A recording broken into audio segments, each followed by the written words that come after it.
chemistry chapter continue பண்ணலாம் coordination compounds.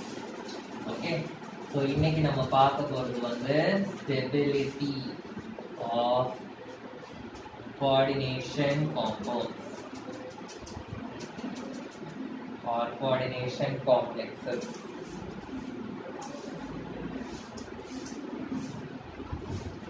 Stability அப்படின்னா அந்த கோஆர்டினேஷன் ஒரு காம்ப்ளெக்ஸ் ஃபார்ம் ஆயிடுச்சுன்னா அந்த காம்ப்ளெக்ஸ் வந்து எப்படி இருக்கணும், ஸ்டேபிளா இருக்கணும். ஓகே, ஸோ அந்த காம்ப்ளெக்ஸஸ்க்கு வந்து என்னென்ன ஸ்டெபிலிட்டி இருக்கணும் அப்படின்னா the complex should have two kinds of stabilities. ஒன்று வந்து thermodynamic stability,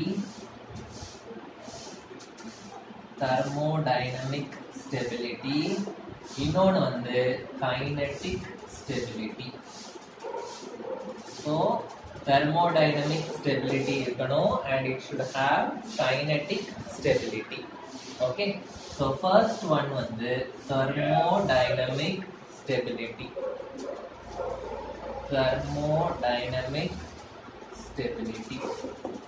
Thermodynamics அப்படின்னா என்ன? thermo அப்படின்னா என்னது? heat. Okay, ஸோ ஒரு காம்ப்ளெக்ஸ் ஃபார்ம் ஆகும்போது ஹீட் சேஞ்ச் நடக்கும். ஒன்று ஹீட் இன்க்ரீஸ் ஆகலாம், இல்லாட்டி ஹீட் வந்து என்ன ஆகலாம், டிக்ரீஸ் ஆகலாம். அந்த ஹீட் சேஞ்ச் வந்து கான்ஸ்டன்டா இருக்கணும். அந்த ஹீட் சேஞ்ச் எப்படி இருக்கணும், கான்ஸ்டன்டா இருக்கணும். ஸோ தெர்மோடைனமிக் ஸ்டெபிலிட்டி அப்படின்னா the energy change during the formation of the complex. Again நான் சொல்லிக்கிறேன், இதெல்லாம் இந்த பார்ட்ல இருந்து क्वेश्चंस வராது. ஓகேவா, உங்களுக்கு மோஸ்ட்லி CFT BPT அந்த ரெண்டு தியரியில இருந்து தான் வந்து क्वेश्चंस கேட்பாங்க. இந்த பார்ட்ல இருந்தெல்லாம் மோஸ்ட்லி क्वेश्चंस வராது. ஓகே, சோ நெக்ஸ்ட் ஒன் வந்து கைனெட்டிக் ஸ்டெபிலிட்டி.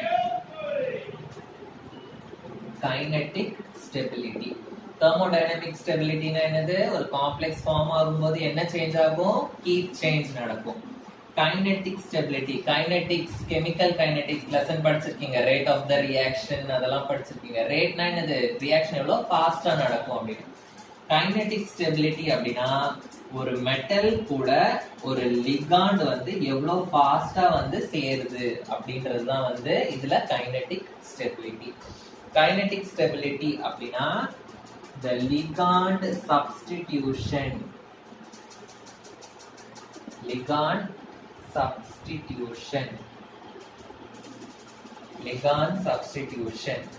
okay, so கொஞ்சம் அன்ஸ்டேபிளான காம்ப்ளெக்ஸ், ஈஸியா வந்து உடையிற மாதிரி இருக்கிற காம்ப்ளெக்ஸ், அந்த மாதிரி காம்ப்ளெக்ஸ்லாம் லிகாண்ட் வந்து ஃபாஸ்டா வந்து சப்ஸ்டிட்யூட் ஆகும்.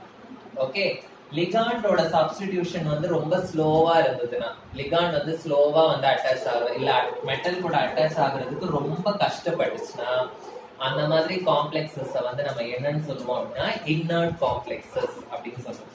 So what are inert complexes வந்து 1 மார்க்ல கேட்பாங்க. இன்னர்ட் காம்ப்ளெக்ஸஸ் அப்படின்னா the complexes in which the ligand substitution is slow.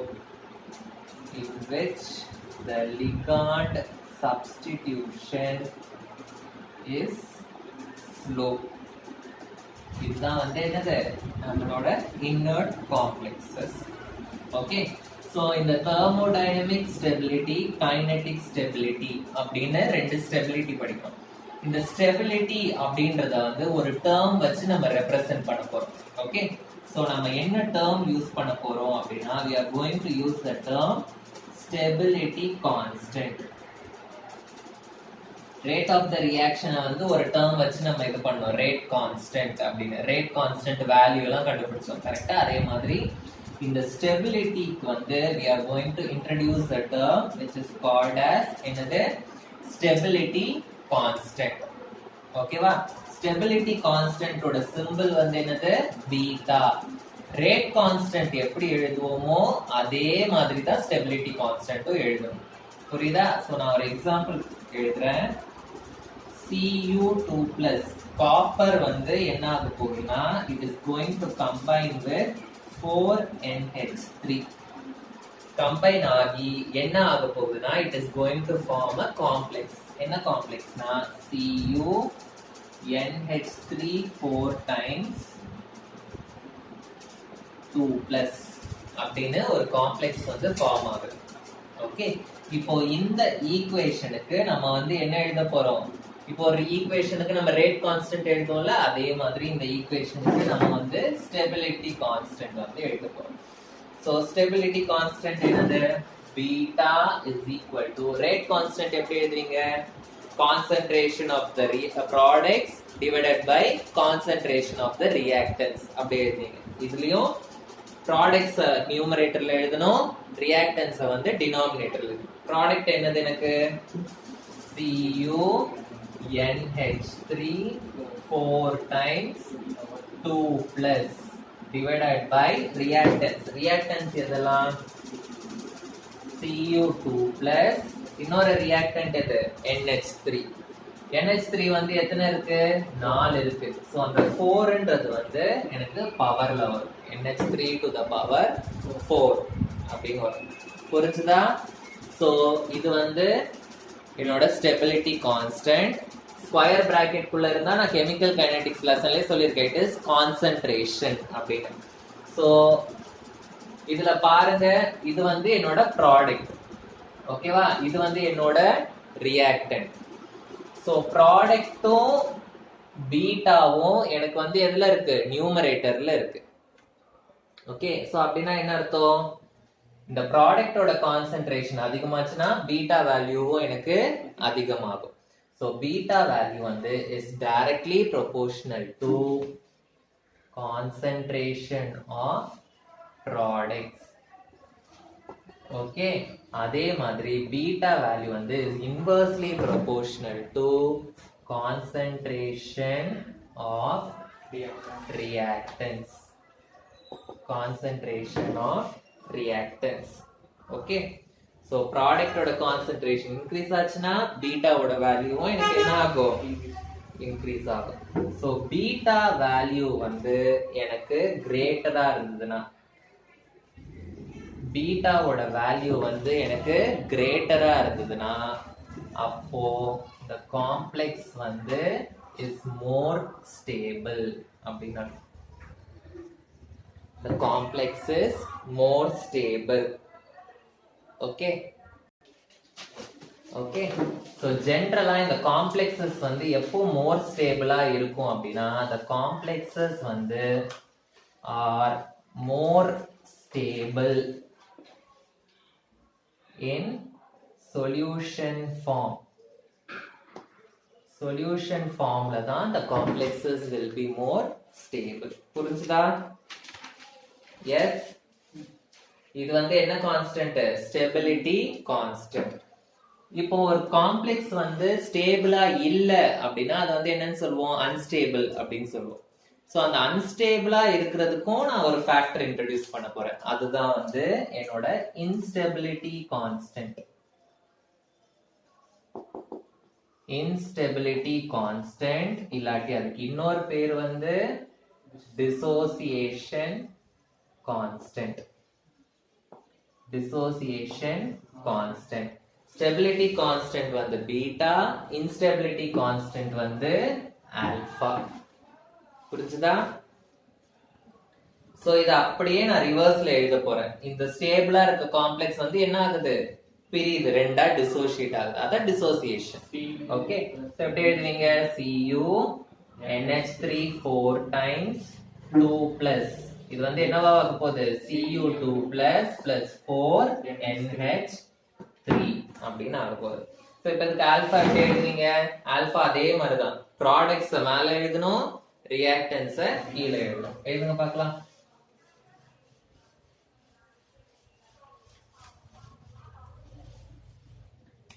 So எனக்கு alpha will be equal to concentration of Cu2 plus into concentration of NH3. NH3 வந்து 4 இருக்கு, அந்த 4 வந்து எங்க போகும்? எனக்கு பவர்ல போகும், divided by concentration of Cu NH3 4 times 2 plus. ஓகேவா? சோ இதுல வந்து எனக்கு எப்படி இருக்கு ஆல்பா வந்து is directly proportional to என்னது products தான் concentration of the products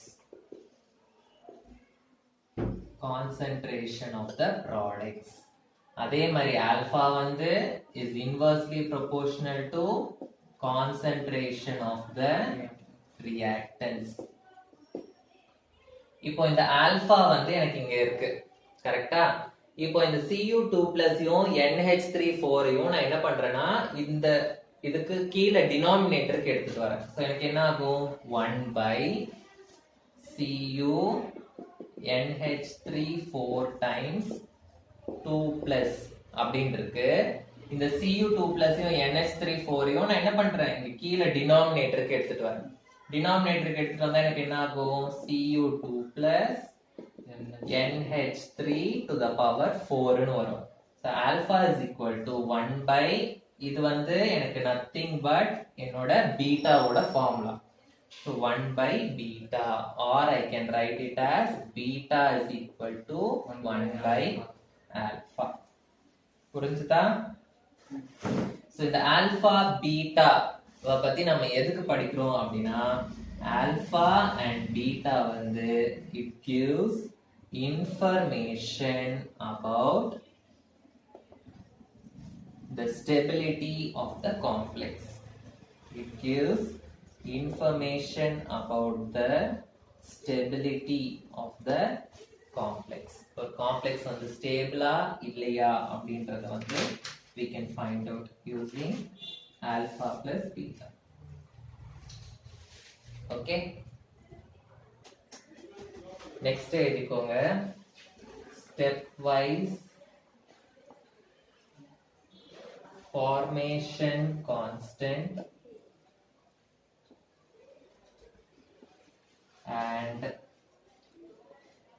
overall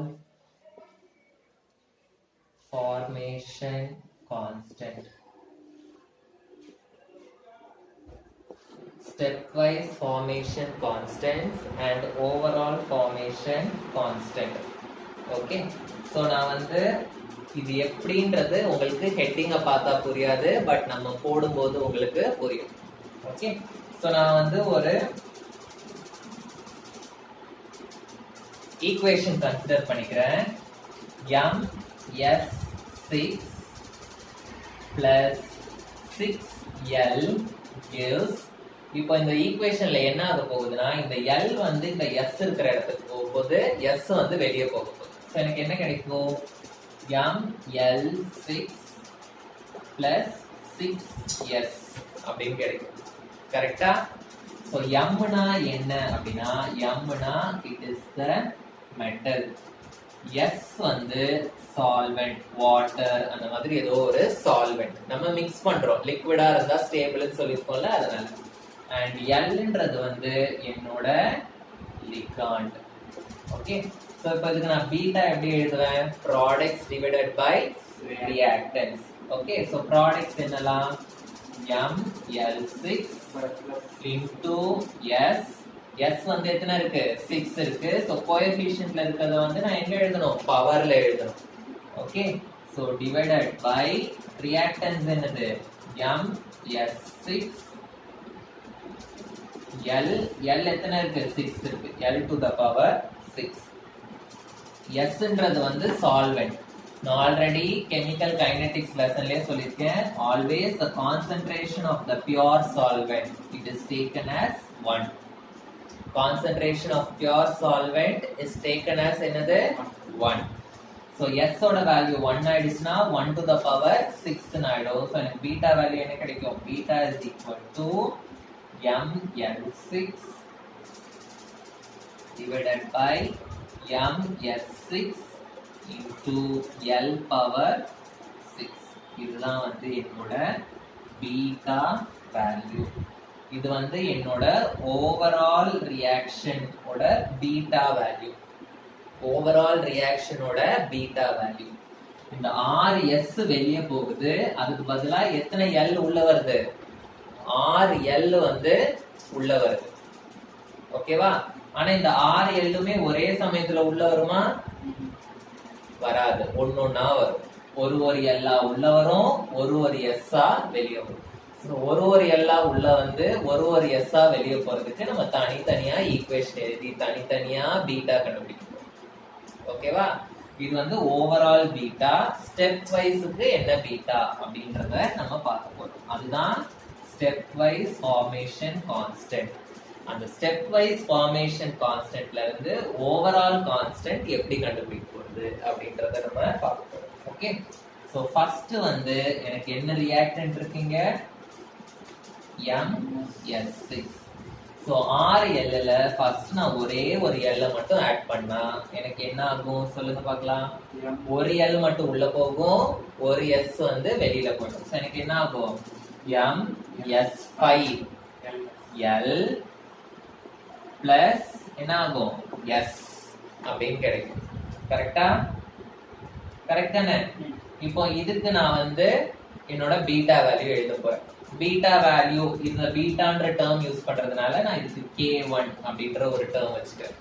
K1 என்ன சொல்லுங்க பார்க்கலாம். MS5L into S divided by MS6 into L அப்படின்னு வரும்.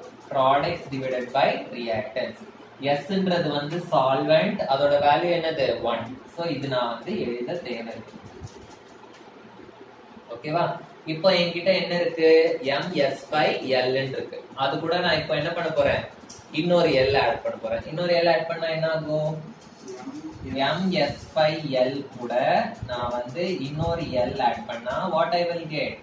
MS4L2 plus S அப்படின்னு ஆகும். ஆல்ரெடி ஒரு S இருக்கு, இப்போ இன்னொரு S வெளியே வருது. கரெக்டா? சோ எனக்கு எத்தனை S கிடைக்கும்? 2S அப்படின்னு கிடைக்கும். எப்படி இந்த 2S வந்தது? ஆல்ரெடி ஒரு S வெளியே போயிடுச்சு, இது வந்து இன்னொரு S. ஓகே, சோ இதுக்கு K2 எழுதுங்க பார்க்கலாம். நீங்களே எழுதுங்க K2 என்ன வரும் அப்படின்னு. இப்போ நான் இதுல இன்னொரு L ஆட் பண்ணேன்னா என்ன ஆகும்? எனக்கு S 3 ஆயிடும், L 3 ஆயிடும். சோ K2 எழுதிட்டு அதுக்கப்புறமா நெக்ஸ்ட் எழுதுங்க. MS4L2 பிளஸ் இதுல இன்னொரு L நான் ஆட் பண்ணேன்னா I will get MS3L3. Already 2S வெளியே போயிடுச்சு, இப்போ இன்னொரு S வெளியே போகும்போது எனக்கு 3S அப்படின்னு கிடைக்கும். சோ இதுல வந்து நான் K3 எழுதுவேன். ஓகே, இப்போ இதுல வந்து நான் இன்னொரு L ஆட் பண்ண போறேன். MS3L3. ஓகே, இதுல நான் இன்னொரு L ஆட் பண்ணேன்னா I will get MS ஒன்னு இன்னும் கம்மியாயிடும், S2L4 ஆயிடும். ஆல்ரெடி 3S வெளியே வந்துருச்சு, இப்போ இன்னொன்னு வெளியே வருது, 4S வெளியே வருது. ஓகே, சோ இதுக்கு நான் எழுத போறது வந்து என்னது? K4 எழுதுவேன் நான்.